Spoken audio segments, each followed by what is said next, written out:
Unang tanong. Ay, mali. Hindi pala ako yun.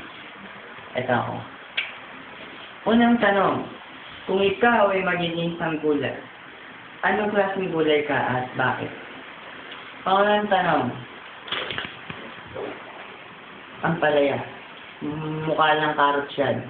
Pero ang palaya, hindi ako marunong mag-drawing story. Pangalawang tanong.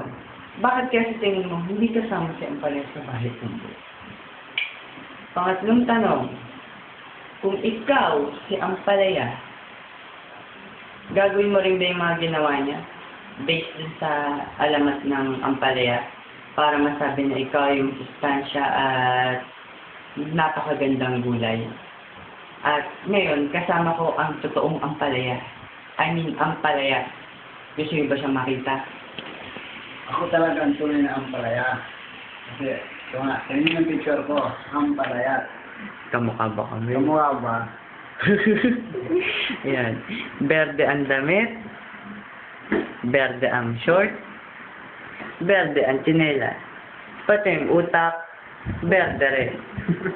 Yan. Sisikat ka na, Ampalaya. Say cheese.